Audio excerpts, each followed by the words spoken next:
देखिए, कोठी तालाब एक पर्यटन स्थल के रूप में डेवलप किया जा रहा है। इसका एक प्रस्ताव हम लोगों ने शासन भेजा था, जिसमें एक cafeteria, pathway, boundary wall, solar light और पर्यटकों के बैठने के लिए बेंचेस, ये सब काम है। अभी काम कुछ ही समय पहले शुरू हुआ था और पहले बाउंड्री वॉल का ही काम शुरू किया गया था। बाउंड्री वॉल काम अभी निर्माणाधीन था। इसमें मेरे द्वारा विगत सप्ताह विजिट किया गया था, तो मैंने निरीक्षण में पाया कि दीवार में क्रैक है। तो इसको इंगित करते हुए मैंने परियोजना प्रबंधक को, जो काते संस्था के यूपीपीसीएल इसमें काम कर रही है, मैंने उनको निर्देशित किया था कि बाउंड्री वॉल जो है क्रैक है, इस बाउंड्री वॉल में ऐसा लगता है कि ये कमज़ोर है और इसमें गुणवत्ता का परीक्षण कराया जाना है।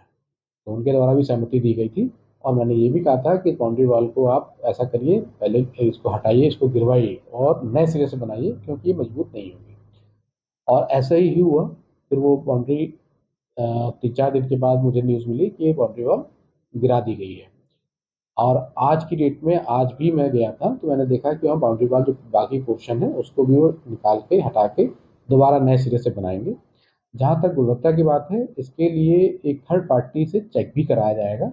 इसमें परियोजना प्रबंधक को मैंने कहा है, उनके द्वारा सहमति दी गई है कि बीएचयू आईआईटी से इसकी चेकिंग कराएंगे और नए सिरे से इसको बनाएंगे। इसमें बाकी काम जो है अभी नहीं शुरू हो पाए हैं। पहले बाउंड्री वॉल करके ये फेसिंग कर लेनी थी, इसके पश्चात ये काम होना था। और इसमें जो भी संस्था जिसके थ्रू ये काम हो रहा था, जिसको ये टेंडर मिला था, उसके अगेंस्ट भी एक्शन लेने की बात मैंने परियोजना प्रबंधक को कही है, ताकि इस तरह की क्वालिटी में कोई समझौता ना करें, क्वालिटी अच्छी हो, समयबद्ध तरीके से काम हो। और बीएचयू आईआईटी से इसको परीक्षण करने के पश्चात जो इसकी रिपोर्ट आएगी, उसके आधार पे जो भी एजेंसी इसको काम मिला था उसके खिलाफ एक्शन लेंगे।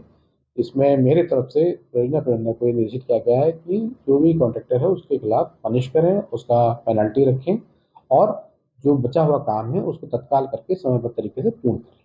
सर, माननीय महोदया द्वारा पहले ही अवगत कराया गया था कमिश्नर महोदय की कि जो है ये भ्रष्टाचार हो रहा है यहाँ पर। उसके 3 दिन बाद ही वो बाउंड्री गिर गई और उन्होंने आरोप लगाया कि लगातार भ्रष्टाचार पर्यटन विभाग में हो रहा है, उसके बावजूद कोई कार्रवाई नहीं। इसमें जब मैंने विजिट किया था तो उस समय बहुत बारिश हो रही थी और काम उसमें रुका हुआ था। तो बल्कि मैंने पूछा तो उनके इंजीनियर्स द्वारा, जेई द्वारा बताया गया कि सर बारिश बहुत ज़्यादा है, इस वजह से ये काम अभी रोका गया है। फिर जब मैं उसके बाद मैंने देखा तो क्रैक था, तो उनके द्वारा बताया गया कि साहब बारिश में ये दीवार थोड़ा कमज़ोर पड़ गई है। तो मैंने ही तब उससे कह दिया था कि ये दीवार ऐसे नहीं चलेगी, इसको हटाइए, इसको गिरा के नए सिरे से बनाइए और नए सिरे से जब बनाइए तो उसकी नींव वगैरह का परीक्षण करने के पश्चात ही बनाए। और अगर क्वालिटी में कोई कमी है बीएचयू आईआईटी की रिपोर्ट में अगर आता है तो निश्चय ही इस पर एक्शन करेंगे। सर, यहाँ जो मजदूर हैं उन्होंने भी काफी जानकारी दी है, बताया कि जो है नींव तक नहीं लगा, भरी गई थी, डायरेक्ट इधर रख दिया गया। ये सारी चीज़ें अगर मजदूर मजदूर वहाँ पर होते, अगर कोई हादसा हो जाता और इससे जो ठेकेदार है उन पर कार्रवाई क्या होगी? बिल्कुल, ऐसे ठेकेदार या ऐसी फर्म जो इस तरह का काम कर रहे हैं, निश्चय ही पर्यटन क्षेत्र में ऐसा कोई भी काम हम बर्दाश्त नहीं करेंगे। और इसमें परीक्षण में जो रिपोर्ट आएगी उसके रिपोर्ट के अनुसार ही एक्शन लेंगे। कोशिश ये करेंगे कि इनसे पेनल्टी भी हो और उनको ब्लैकलिस्ट भी करें।